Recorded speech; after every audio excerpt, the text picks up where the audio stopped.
Эта история потрясла даже бывалых волонтеров приюта «Друг». Утром, придя на работу, они обнаружили у ворот привязанную собаку, смиренно дожидающуюся своей участи.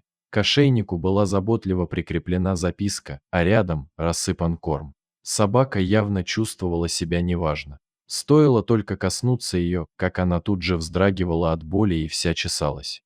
К тому же, волонтеры вспомнили, что накануне в приют звонили люди, которые обратились к ним с просьбой забрать спаниеля.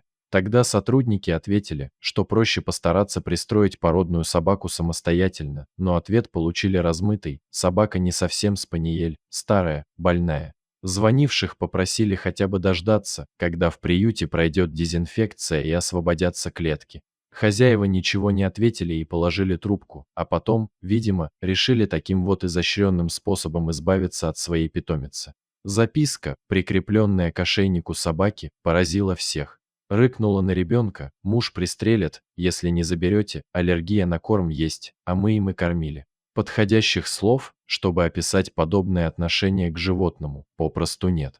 Но на тот момент главным было оказать помощь бедняге Миле, которая была никак не виновата в том, что случилось. У собаки действительно была сильнейшая аллергия, из-за которой она расчесала все тело. Нужно было купать ее со специальным шампунем и давать медикаменты, и лечение прогнозировалось, если не пожизненное, то крайне длительное. Спустя менее чем месяц волонтерам удалось облегчить страдания Милы. Конечно, полностью здоровой собакой она не стала, но ей уже было гораздо лучше. Совершенно неожиданно для этой бедняги нашлись и ответственные хозяева, которые взяли все лечение на себя и увезли Милу домой.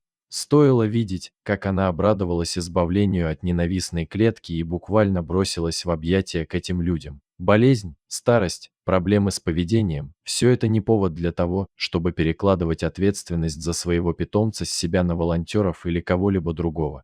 Заботьтесь о своих любимцах и наберитесь терпения, и тогда все проблемы вам совместными усилиями удастся преодолеть.